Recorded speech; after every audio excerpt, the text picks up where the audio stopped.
Not the religion side, but what is he advocating? Why? I explained it to you. Not waiting for the Messiah to come. Unless there's a Messiah you don't know about, then we don't know about, then what you're doing is wrong. It's completely wrong. But it catches on. It catches on especially with youth movements in Eastern Europe. Okay, socialist youth movements see this as their way, and then you have the development of social scientists. And it's for the first time in the 19th century, mostly young people around your age, I'm already old. But yeah, mostly young people around your age decide to leave the village, or the Stadt, what we call in Yiddish, in which they grew up in Poland, in Yugoslavia, Russia, Ukraine, and start different form of life in the land of Israel. That form of life is extremely non-religious, and exactly invented the idea of the kibbutz, which is a communist sort of farm that we still have. But that is, start building these houses, they start arriving there. This is one place where I should mention the Palestinians. The assumption was that this is a great idea, because it's a land without people for a people without a land. This was basically an ideology going on by Zionism. Of course, what's wrong with that? There are people there. The land without people bit is a bit sketchy, yeah. We'll get to that tomorrow. But yes, the idea is to create the land, to take this land, which historically has roots too. At some point, by the way, during conversations with the British government, Uganda is considered. There was a plan called the Uganda Program, offered by the British, to create in Uganda a state called New Israel. Don't know why it was new, because the one we have today wasn't invented yet, but there was a program, and the Zionist conference refused it because they said it needs to be a place that we have historical and religious links to. So basically you had this weird situation where the idea was only manifested through, yes, these are historic ties, but other than that we don't care. So people have other Jews still think, no, we really should be baptized and saved and stop with this nonsense. And then happens, like I promised you that we'll talk about, how are we doing with time? Yes, the Holocaust. I have to say a few words about that before. In Germany, eventually, the emancipation of the Jews reaches its highest height.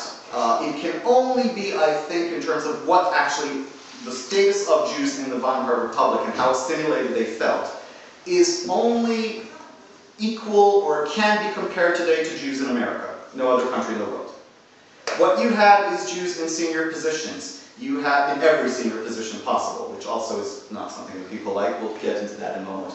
What you have is Jews describing themselves for the first time ever in history, saying things like, I am a German of the faith of Moses. But they saw themselves as German before they saw themselves as anything.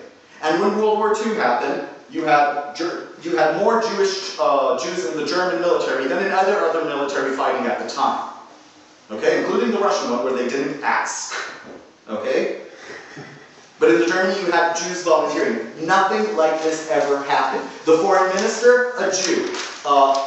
In general, if you look at the time for Judaism, not just in Germany, but also here in the Austro-Hungarian Empire, names like Einstein, Freud, Karl Marx to an extent, like suddenly Jews become part of society in a very, very big way, and the names keep going on. Bernstein, Social Democrats in Germany, Rosa Parks. It doesn't end. Jews become part of society everywhere, and Jews think that it's over. And Zionism is almost laughed at, because Zionism is said, like, listen, it's not perfect, and yes, things still happen, and Russia pogroms still happened, and you had a lot of immigration towards the United States. Some of them, like I said, were already leading to what's called Palestine by this time, part of the Ottoman Empire. But in general, people thought it was a ridiculous idea. I don't think I need to go through exactly the history of what goes on in World War II, but in general, as is whenever, this is clockwork, whenever there's an economic crisis somewhere, there is a rise in anti-Semitism. This is true today as it was. Okay? You can count graffiti in times of economic crisis. And this also includes in places where you don't have Jews, which is weird. Okay? By the way, sometimes that thing is even linked. That the Jews are to blame and Jews are the problem. And this is also the last 2008 rise in anti-Semitism throughout Europe. Less in the United States, like I said, but still. Now, Hitler comes to power. Of course, today it would be the same. The normal thing to say is, okay, let's get the hell out of here. But the problem was that Jews were used to that. As people, we kind of knew that every once in a while they come, you know, rape us, beat us, and everything. But we survived, so everything's fine. No one imagined anything of this magnitude. It gets to this point where even as, this I know like from first accounts because my family is all from this area of the world. Or not from, but at least spent the diaspora here. That when stories started, they were already in the camps. They were already, the story started like saying, listen, they're throwing people into ovens and that they're making machines to kill people by the minute. Like, completely, no one believed it. Not even the Jews themselves. Those who did believe it were those who saw it, and normally that would be too late. So that goes on basically for 6 years. Before the war, there are 18 million Jews in the world, globally. 12 of which live in Europe. 12 million. After the war, there are 12 globally. And 6 million left in Europe that run away like crazy. Judaism, most of the Judaism in Poland alone was around 3.5 million. It was 500,000 by the end. Poland was like the main source for this place. This is, of course, unbelievably shocking for the Jewish people once they hear about it. Just to give you some perspective of what happens, after the war, my grandmother, it took time, even after the Americans came, it took time for Jews to be left out of the concentration camps, because frankly the Allies and the Russians didn't know what to do with them. There were just too many people. And my grandmother was in Bergen-Belsen.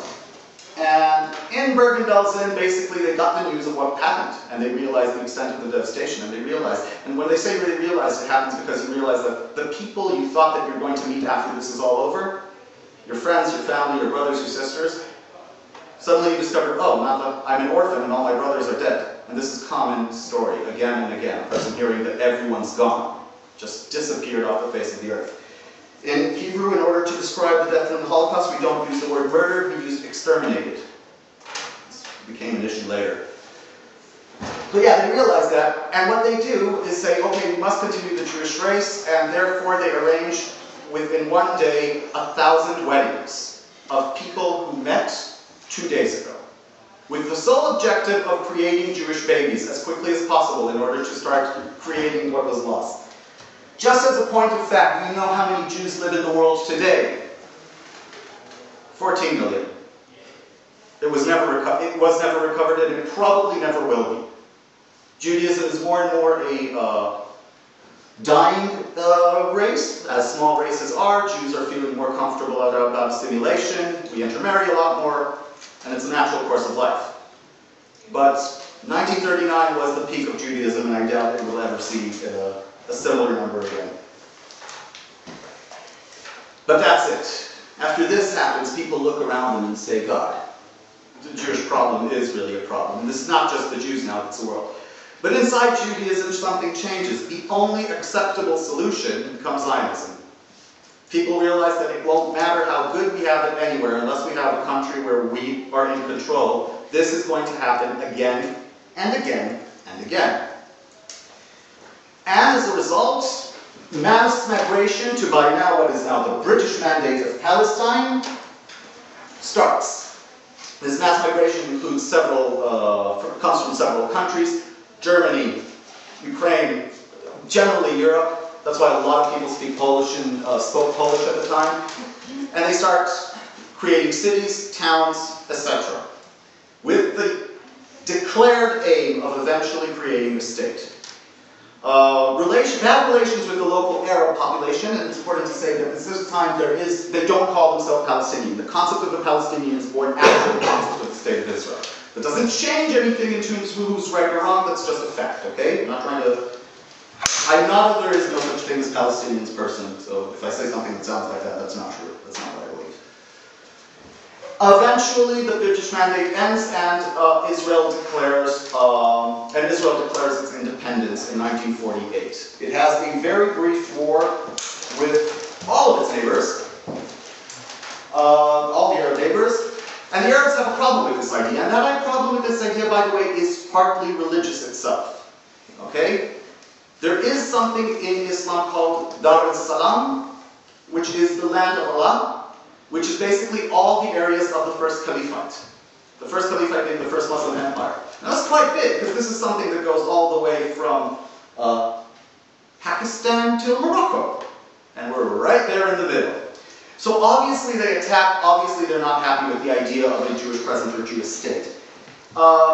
Fortunately, unfortunately, depends on your side, but fortunately for me, I guess, Israel prevails there. Israel prevails there and creates a very small, very puny territory, but is able to create a nation and hold its independence. A lot of this comes also from volunteers, non-Jewish volunteers who come from abroad. Today it's hard to imagine, but the IDF in its conception had a whole unit called foreigner volunteers, which were basically young people like you who came to Israel for the sole purpose of helping the Jewish people build their nation. That is how clear it was to the world that this idea should happen. The UN today, which we often consider as one of the most anti-Israeli, or at least we consider in Israel, one of the most anti-Israeli establishments, was mandated the creation of a Jewish state in the land of Israel.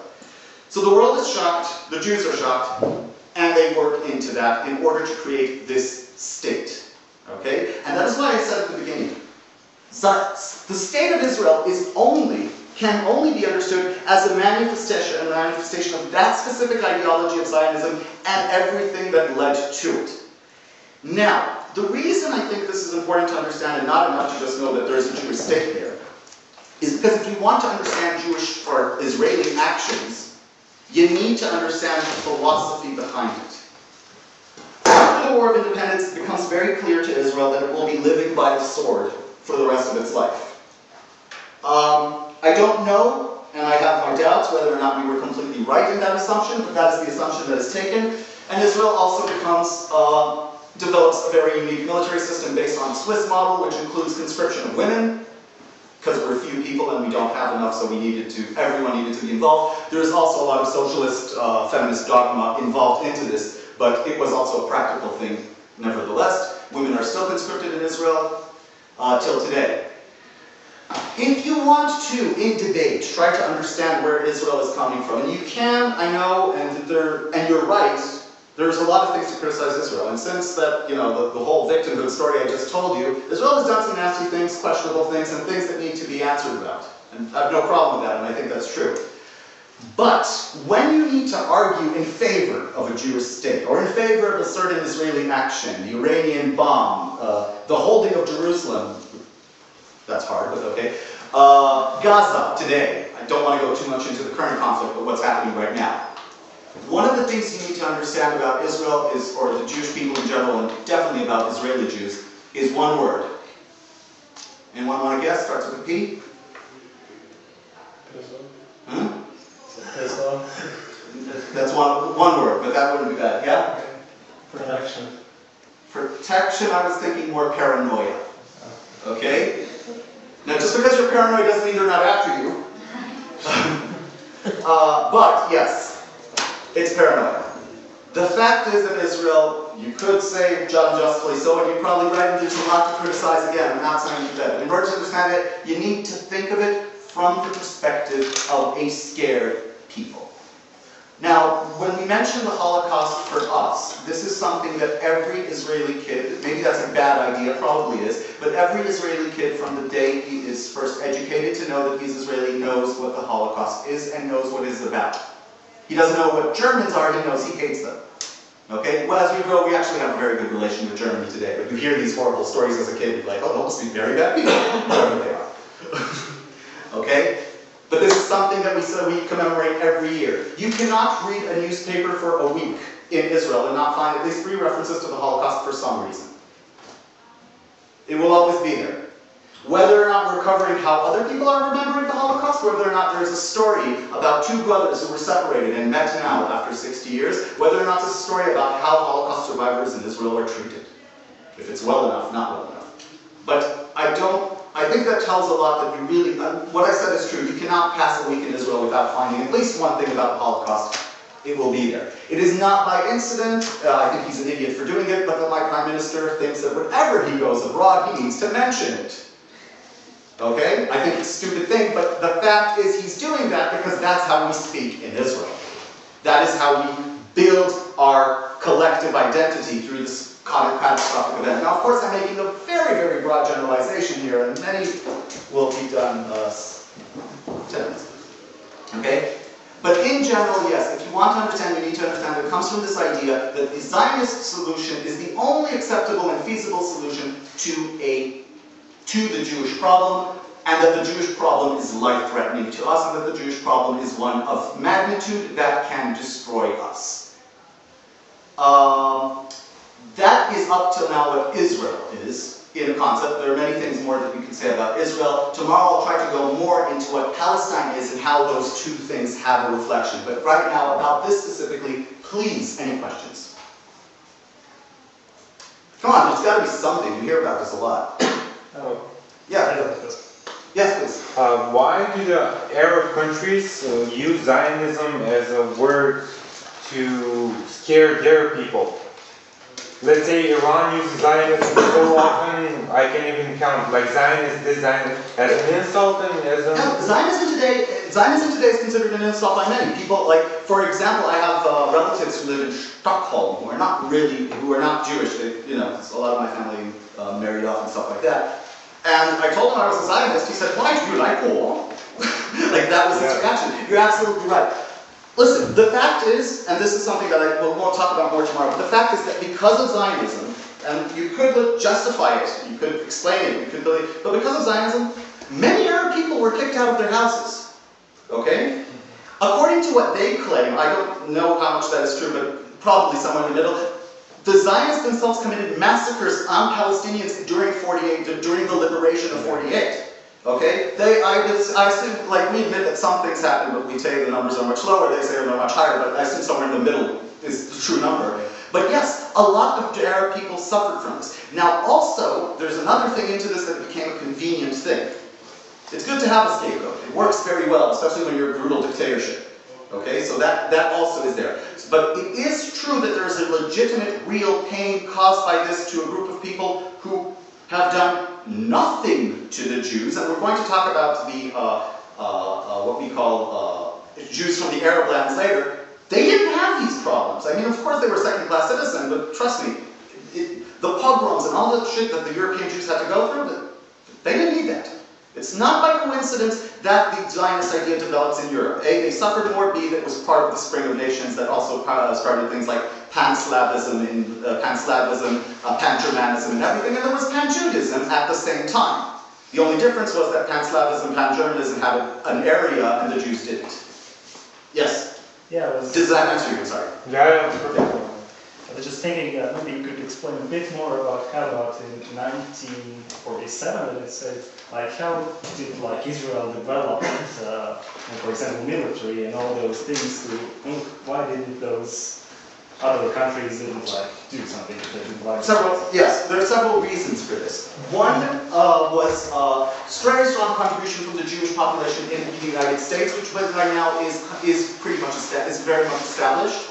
Inside America, we're talking mostly about Russian Jews who moved there during the pogroms in the beginning of the 20th century. Money comes from there. The second reason, and this is something that people tend to overlook, Jews were in Western modern militaries. Jews served in the British Army. Some Jews even served in the German Army before the Third Reich.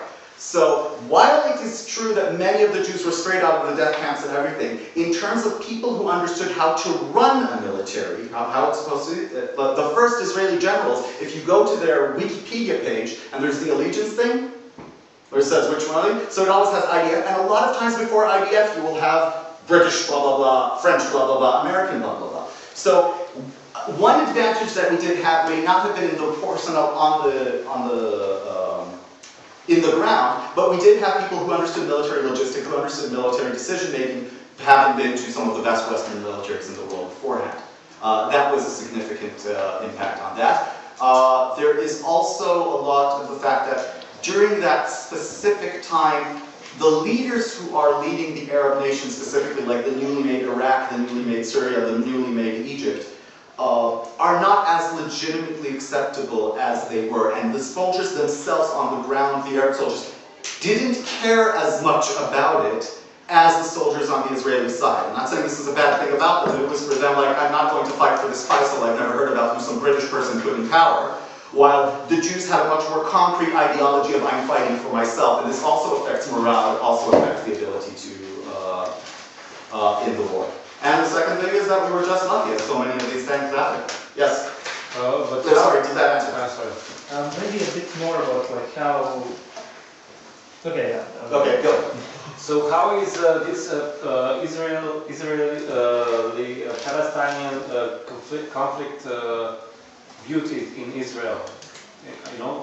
I'll talk about that more tomorrow, but it is a politically divisive issue in Israel. It is the thing on which, if ever a civil war happens in Israel, it will be over that. That is the extent of how politically divisive it is. I will talk about the different alternatives laid before Israel and what are the things being discussed tomorrow, but in general, it is not that Israel is built upon people who think, there are many, including myself, who believe Israel should give up Jerusalem, but I am considered extreme. I'm not the representative of Israel in this. There are many who think that Israel should not only not give up Jerusalem, not many, but there is another extreme that thinks that Israel not only should not give up Jerusalem, but still there is land to be conquered. So it's a very political divisive issue in general. Zionism in the end, and this is actually a good question to end with, I think. Yeah, we're just about. Zionism in the end today means more than what I just said at the beginning. I presented a very lovey-dovey kind of thing, but I basically gave Zionism in its most basic form. I believe that the Jews should have a state where they're majority and that it's linked to the land of Israel. But as with communism, as with fascism, well, no, fascism is not good, I don't want to click with fascism. As with many religions, as with many ideologies, feminism, anything like that, you do have eventually the problem where the the people who came up with the ideology are dead, their successors need to prove why they're there, and they come up with all kinds of weird stuff. Some of those weird stuff are pretty nice, like socialist Zionism. Some of them are damn right racist, crazy, and insane. And those are people who do believe in things like returning to the kingdom of Judea and stuff like that. Some people call themselves Zionists and in the name of Zionism do horrible things, and unfortunately, yes, they're part of the people who are Zionists, and I have to also answer to that. That's why I'm a political activist back in my country. I do my best. I normally lose. Anyone else? As far as like the modern, like some of the modern stuff that, because my only experience hearing the word Zionism was a speech by Stokely Carmichael talking about like sharing some of like the Black Panthers' perspective on the Israeli-Palestine conflict and stuff. But are there any other ties to like the civil rights stuff that happened in the U.S.? Do you mean the Israeli Black Panthers, or do you mean the tie of Zionism as a form of colonialism? That. Okay. In general, there is a very prevalent perspective that claims that basically Zionism is a form of colonialism and something that's left out. Now, the argument is pretty compelling. You see, today we also have a lot of Jews who come from Arabia, but you have someone who looks like me, okay, not really your typical Middle Eastern face, sorry. Like the joke in Israel is my grandmother was raped by a Cossack, but I guess my grandmother was a Shrambi. Anyway, so you have someone who looks like me, who comes over and says, this land is mine now, and builds theirs country over an area where people used to live. Some of them not, but it's not every area, but in general, like I said, land was taken, no question about it. And people see this as a continuation of colonization. There's even a further argument that claims that it's a part of a bigger scheme. That the European, the West, had a problem with Jews, and in order to solve it, they built a penal colony. Of sorts, you know, and let's just send them all over there, fine. And claims are that the reason that the United States is a very huge backer of Israel, and people don't like to know this, but yes, also Europe is a very huge backer of Israel, like in terms of trade, financially, industry, and stuff like that. And people say, yes, of course they're paying for it because it's their project, and this is part of Europe. Okay, they're much more European than they are anything Middle Eastern, which could be legit criticism. That debate specifically is answered in several, I think, not as compelling as I'd like ways. One, for example, is highlighting differences between colonialism and Zionism. For one, colonialism was meant in order to enrich the mother state in most cases, which supposedly we're not, again, unless you believe the theory that we are actually a European delegation. Zionism, colonialism normally was about having the indigenous population work the land for you while you enjoy the fruits. While Zionism was, if anything, about you work the land yourself. It has to do with a lot with the socialist Zionism movement, which I said, as I said, was very prevalent, which believed that working the land is part of making it your own, being the actual farmer. Okay? So, now, I understand completely why those kind of like arguments are not compelling, but these are definitely the answers in Israel that you would kind of hear to that accusation of Zionism being colonialism. Another answer you would hear is that you can't colonize what was yours to begin with. You remember, the idea of Judaism going back to the Holy Land comes from the notion that this is the land we have historical links to anyway. So it is not so much a taking, in the colonist way of, here I come, here's my flag, but I returned home. Many people would insist of calling, when we talk about, let's say, a city that was taken into Israeli custody, into the IDF hands during the War of 48, the word we would use is liberated. We would never use the word, in Hebrew, we would never use the word occupied for Beersheba, Haifa. Okay? We would say liberated, because the idea was, this was ours 2,000 years ago, and we got it back now. Okay? So what's your defense of Zionism? Personally, I believe it's true. Like, I literally believe that I'm scared shitless. Like I said, I don't think that Jews will ever... I don't feel that Jews could be safe in other places, not over a long period of time.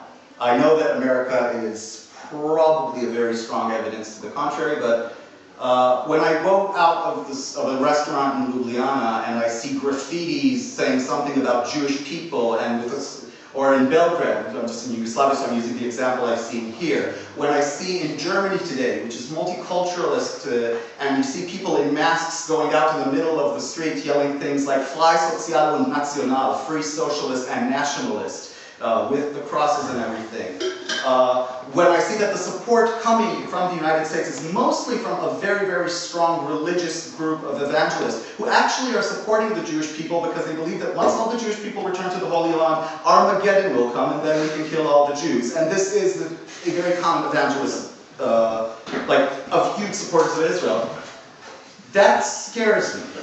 That is not something I enjoy to see. I don't consider myself religious. I'm actually a very, very staunch atheist, and I believe religion is stupid. I just don't believe that, especially with the development of, say, DNA and stuff like that, I will ever be able to chase the Jewish curse. And like Theodore Herzl, if I thought there was a way out of it, I would. I just don't believe that's true.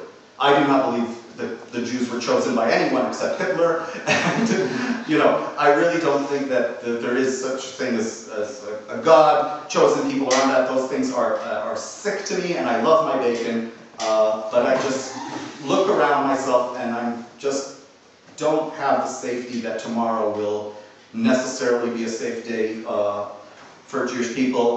What happened last year, just a year from last week in Toulouse, for example. 2 Jewish girls going to school that has a Jewish name. Some guy who's upset about something comes in and shoots them both in the head and films himself while doing it. The only crime they had was that they were born Jewish.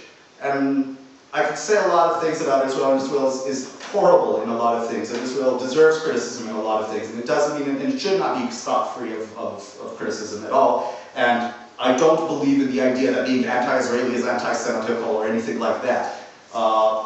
It sometimes and often is, but it doesn't necessarily have to be. But yeah, I look at that and I don't feel comfortable. I don't like it. It bothers me and scares me. Sorry. Go ahead. Yeah, he already asked questions.